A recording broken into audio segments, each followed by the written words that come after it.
딸 아이를 둔 엄마가 어느 날 외출을 하게 됩니다. 그리고 나서 볼일을 다 본 후에 이제 엄마가 집에 들어오게 되는 것이죠. 집에 들어가서 딸 아이를 부릅니다. 누구야 하고 부릅니다. 아이가 전혀 대답을 하지 않습니다. 그래서 깜짝 놀라서 엄마가 아이의 방을 들어가 보니까 책상에서 두툼한 책을 펴놓고 거기에 몰두하고 집중해서 책을 정독하고 있는 모습을 보게 됩니다. 그래서 엄마가 하도 신기해서 무슨 책을 보니 하고 접근해 보니까 이 아이 엄마가 기겁하고 깜짝 놀랍니다.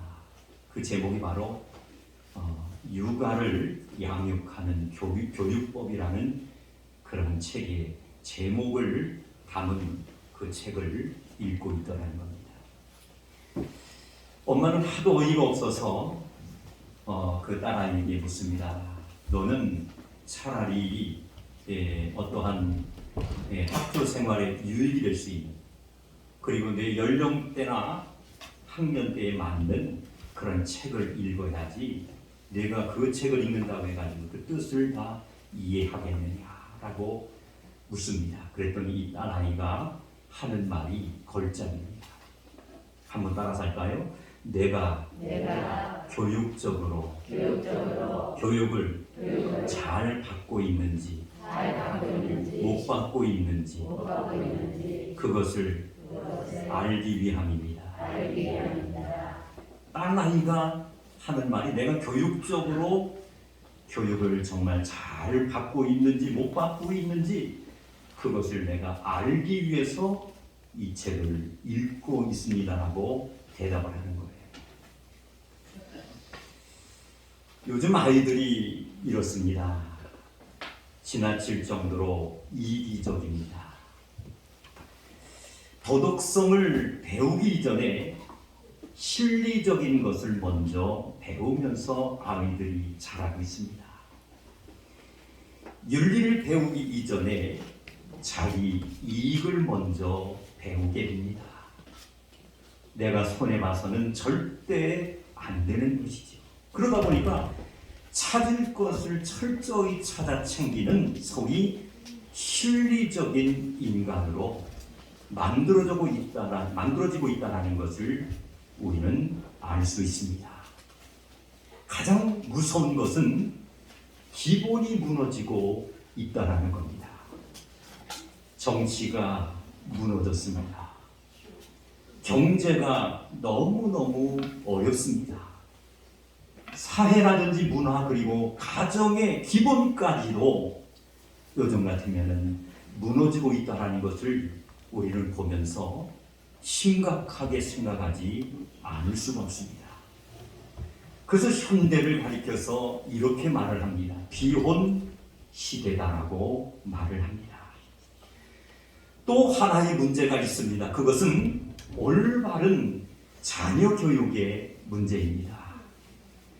우리가 잘 알고 있는 루소라는 사람을 기억할 것입니다. 이 루소는 교육이란 뭐라고 이제 말을 했냐면은 중요합니다. 한번 따라서 합시다. 기계를 만드는 것이 아니라 사람을 만드는 것입니다. 기계를 만드는 것이 아니라 교육이라는 것은 사람을 만드는 것이 진정한 교육이라는 거예요. 굽은 나무는 어렸을 때는 바로 잡아줄 수가 있습니다. 소위 수염을 만들어줄 수 있어요. 어렸을 때는.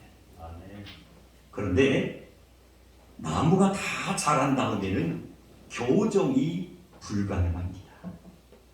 내 마음에 들지 않는다라고 해서 다 자란 나무를 그 굽은 나무를 바로 세우기 위해서 바로 잡아주기 위해서 강제로 피게 되면은 잡아지는 것이 아니라 그 나무는 부러지고 마는 것입니다. 아무 쓸데없는 것을 의미하는 거죠. 사랑하는 성도 여러분, 부모님 품 안에 있을 때에 자녀 교육을 바로 하지 못하면은 죄송합니다마는 교육은 실패하고 마는 것입니다. 실패한 자녀 교육의 모습을 보면은 어떻습니까? 어릴 때에 무슨 말을 해도 어렸을 때는 잘 듣고 자랍니다.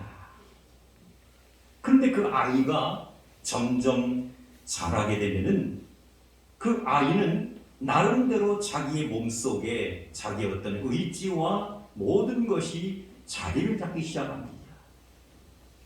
그래서 그 아이가 어렸을 때에 잘못된 길로 간다라든지 정말 아이로서의 올바른 행실이 아니라면은 그것을 과감하게 부모된 입장에서 진정한 교육을 통하여 그를 올바른 길로 안내하고 인도해 줘야 되는데 그렇지 못한 경우들이 종종 있다라는 말씀입니다.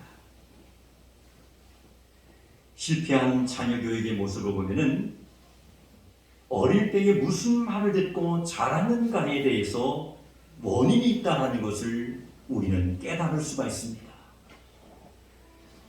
우리나라와 가장 가까운 일본이라는 그 나라 아이들, 일본 아이들을 보면 자라면서 가장 많이 듣고 자라는 말이 있습니다. 그게 바로 뭐냐면은 남에게 폐를 끼치지 말라. 너는 세상을 살아가면서 다른 사람들에게 절대로 폐를 끼치는 그러한 행동과 삶을 살아가지 말라라는 그런 말을 많이 듣고 자란다는 거예요.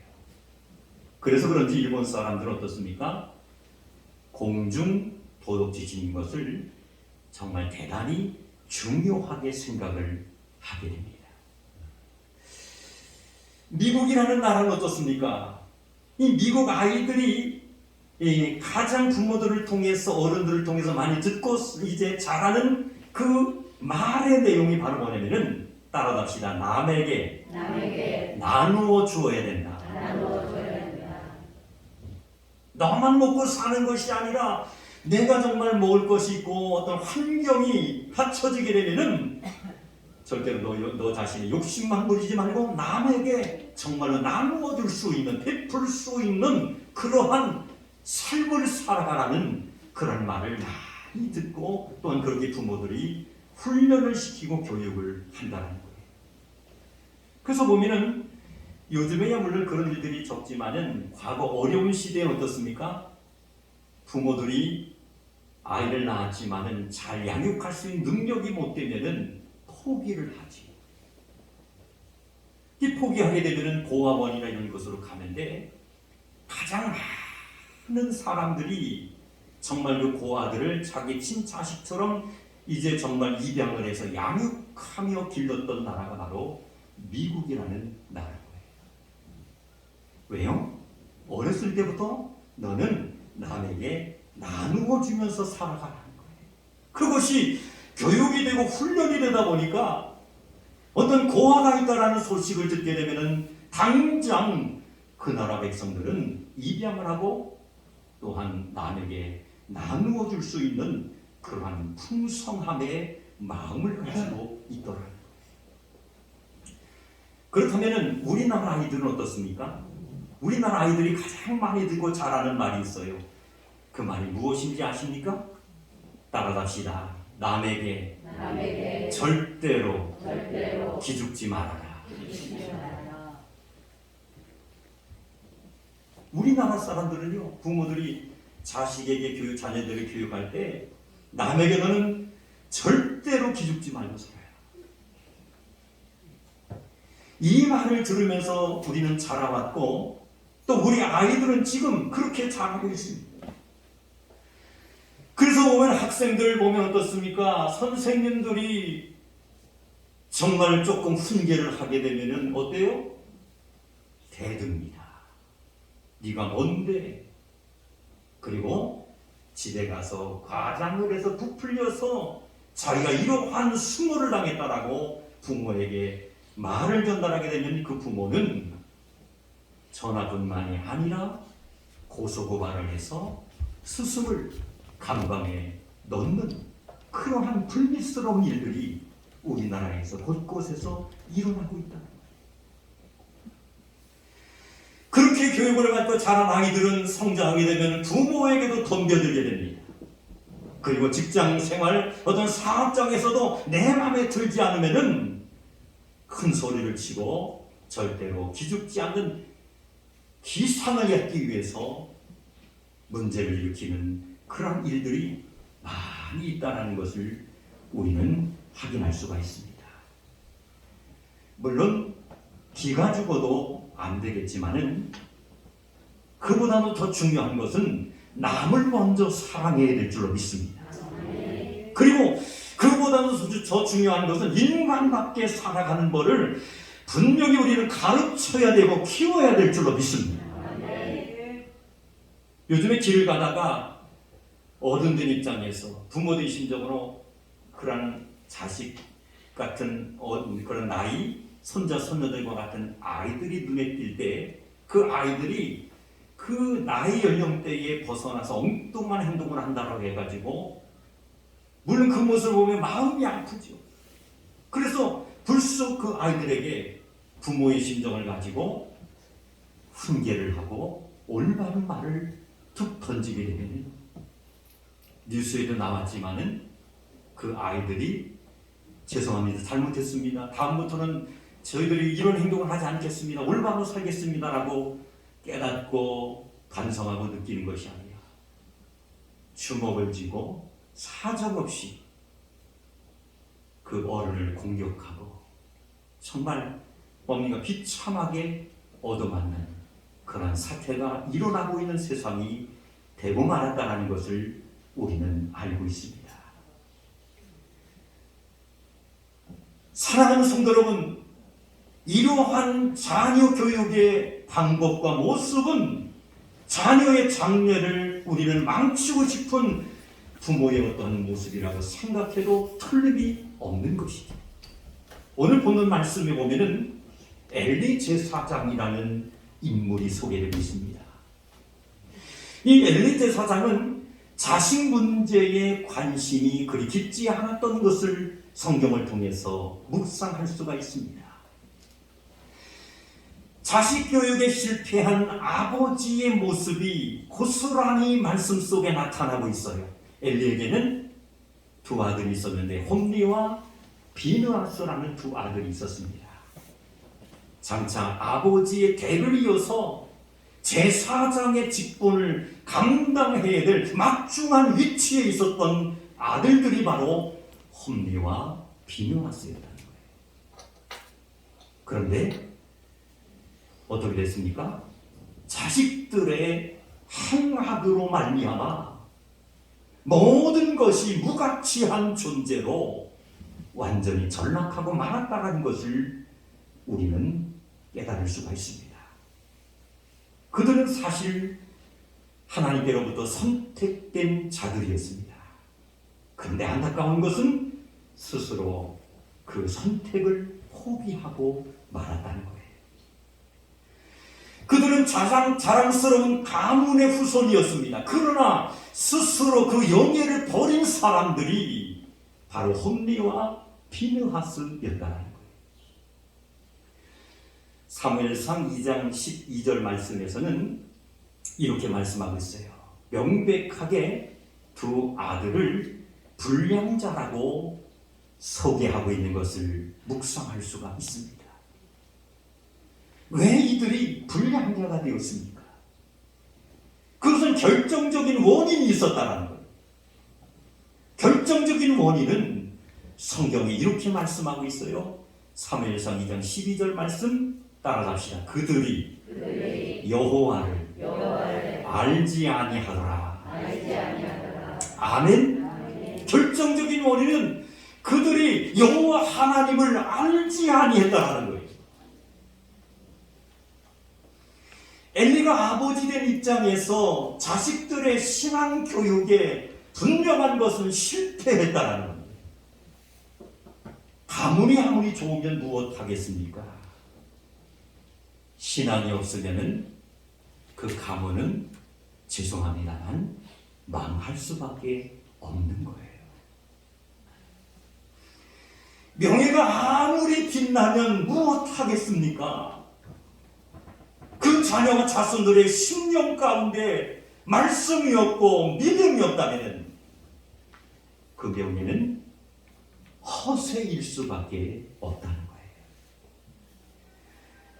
오늘 말씀 속에 나타나본 엘리 제사장의 두 아들 홈리와 비느하스는 하나님의 존재를 몰랐던 것이 아니었습니다. 분명히 그들은 알고 있었습니다. 그러나 그들의 문제는 궁극적으로 하나님의 어떤 뜻을 행하려고 아니했다라는 거예요. 다시 말씀드리면 하나님을 두려워하지 않았고 오히려 하나님을 업신여기는 범죄를 저질렀다는 거예요. 그 행위가 어찌나 악했던지 하나님을 모르는 사람들과 같을 정도로 세상을 방탕하게 살게 됩니다. 사랑하는 성도 여러분, 오늘 본문의 표현대로 말씀을 드리면 이것은 저주를 자칭할 수 있는 어리석은 짓이다라는 사실을 우리는 깨달을 수가 있습니다. 더 안타까운 것은 그럼에도 불구하고 이를 훈계하지 못했다는 거예요. 더욱더 안타깝고 정말 아쉬운 것은 엘리 제사장, 이제 부모된 아버지된 심정으로서 잘못된 일로 걸어가고 있는 그 홈리와 비느하스 두 아들을 보면서 그를 훈계하지 못하고 올바르게 이끌어주지 못했던 것이 아버지의 잘못이었다는 거예요.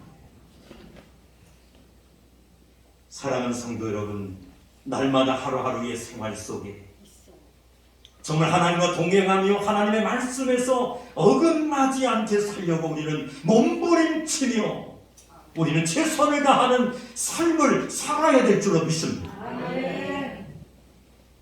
엘리는 자식들에게 이런 신앙교육에 분명히 실패한 사람이었습니다. 이제 후회해봅니다마는 엘리는 너무 늦었습니다. 왜 그러냐면 성경에 보니까 엘리의 나이가 그때 당시에 98세나 될 정도의 고령의 나이였다는 거예요. 눈이 어두워져도 점점 보이지 않습니다. 잘못된 길을 걸어가고 있는 자식을 책망하기에는 너무 연로하여서 책망을 한들 영향력이 없어지고 말았다는 거예요. 뭐라고 한마디 하면 이제는 자식들이 오히려 뭐라고 하냐면 늙은 노인네가 잔소리한다라고 핀잔을 하게 됩니다. 예나 지금이나 못된 자식들의 공통점의 심사는 나를 낳아주시고 길러주신 부모가 나이 들어 힘이 없어지면은 어떻게 합니까? 무시하는 경향들이 있습니다. 하나님은 이런 엘리의 자녀 교육에 대한 실패 이유를 엄중히 평가하고 있다는 것을 성경은 말씀하고 있습니다. 사무엘상 2장 29절 말씀에 보면은 한번 따라갑시다. 내 아들들을 나보다 더 중히 여겼다. 사무엘상 2장 29절 말씀에 보니까 내 아들들을 나보다 더 중히 여겼다는 거예요. 이 말씀을 우리가 묵상해 볼 때 분명한 것은 신앙적으로 빗나가고 있음을 알면서도 자식이 귀하다 생각되어서 그냥 내버려 두었다는 거예요. 크면 잘 하겠지. 생활 경제가 안정이 되면은 그때서 예수를 잘 믿겠지. 그 자식이 직장에서 이제 훈련받고 연단받고 어느 위치에 올라서게 되면은 이제 나이가 들어서 깨달아서 알아서 하겠지. 그렇게 하다가는 엘리 제사장처럼 늦을 수밖에 없는 겁니다. 부모된 사랑하는 성도 여러분, 지금 이 시간에 여러분들 자녀들의 신앙을 다시 한번 점검해 보시기를 바랍니다. 예수를 올바로 믿고 있는지, 정말 아버지가 약속한 복을 주시겠다고 약속한 귀한 성일 주일을 나의 생명보다 더 소중히 여기고 정말 잘 지키면서 예배하고 있는지, 하나님 앞에 하나님의 것과 내 것을 구별하여 온전히 11조를 드리면 복을 주시겠다고 약속을 했는데, 그 자식이, 자녀가 예배 생활하고 믿음을 하나님을 섬긴다라고 하지만은 그 말씀 중심대로 복을 받을 만한 그러한 행동과 믿음의 모범을 보이고 있는지, 우리는 분명히 어린이 주일 예배를 드리면서 우리는 점검해 보아야 될 줄로 믿습니다. 신앙 교육에 실패하면 모든 것이 무너집니다. 잠언 13장 24절에는 자녀 교육의 기본이 들어있는 것을 우리는 묵상할 수 있어요. 13장 24절 말씀해 보니까 이런 말씀이 있어요. 처단을 참아 못하는 자는 그 자식을 미워함이라, 자식을 사랑하는 자는 근실히 징계하느니라. 아멘도 안 하네. 너무 무서운 말씀 드렸나요? 처단을 참아 못하는 자는 그 자식을 미워함이라, 자식을 사랑하는 자는 근실히 징계하느니라. 사랑하는 성도 여러분, 자녀 교육에는 반드시 채찍이 필요합니다. 자녀 교육에는 반드시 사랑의 매가 있어야 되는 거예요. 그래야지만 하나님의 말씀 중심대로 살아가게 될 줄로 믿습니다. 우리의 가문을 빛낼 수 있는 복 있는 선물들이 될 줄로 믿습니다. 이 땅에서 전 세계에서 없어서 아니들 보배로운 일꾼으로 쓰임받는 길이 바로 잘못된 길로 가고 하나님 말씀 중심에서 벗어나는 삶을 살고 있다면 때로는 채찍과 사랑의 매를 우리는 될 줄 아는 그러한 신앙교육이 있어야 된다는 거예요. 이제 결론을 말씀드립니다.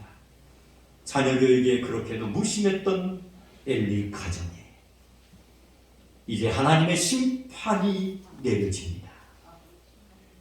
언약궤가 파괴됩니다. 그리고 그의 가문이 멸절되는 엄청난 벌을 받게 됩니다. 사랑하는 성도 여러분, 나의 가문을 자랑하지 마시기를 바랍니다. 가장 중요한 것은 올바른 신앙이 먼저인 줄로 믿습니다. 신앙 교육에 정말 우리가 목숨을 걸고 자식들이 정말 잘 되는 길은 신앙인으로서 부끄럽지 않게 살아가는 길이다라는 사실을 알고 더 많이 자녀와 자손들을 위해서 눈물로 기도하시기를 주님의 이름으로 축원합니다. 말씀으로 양육하시기를 주님의 이름으로 축원합니다. 정말 하나님의 말씀대로 살기 위해서 주일 성도 철저히 하고 하나님의 것과 내 것을 철저히 구별해 드릴 수 있는 자녀로 양육하여서 하나님께는 영광이 되시고 우리에게는 축복이 되며 그들의 모든 앞길과 진로가 열려질 수 있는 복을 받는 성도님들이 되시기를 주님의 이름으로 축원합니다. 기도하시겠습니다. 하나님 아버지, 감사합니다. 초다를 참아 못하는 자는 그 자식을 미워하며 자식을 사랑하는 자는 근실히 징계하느니라. 아버지, 내가 정말 하나님께서 주신 자녀들, 자손들을 신앙으로 잘 양육하고 있는지, 이 시간에 아버지 하는 사무엘상 3장 10절로 14절의 본문의 말씀을 근거로 묵상하며 은혜 받게 하여 주신 것을 감사합니다. 엘리 제사장, 주신 자녀들을 잘 양육하지 못하여서 언약이 파괴되고 가문이 멸절되는 벌을 받게 된 것처럼 아버지 저들에게 정신을 차릴 수 있는 은혜를 더하여 주시되 내 마음속에 모시고 계시는 여호와 하나님을 자녀들과 자손들이 알게 하여 주시옵소서. 믿는 자들로 만들게 하여 주셔서 하나님 말씀 주신 대로 철저히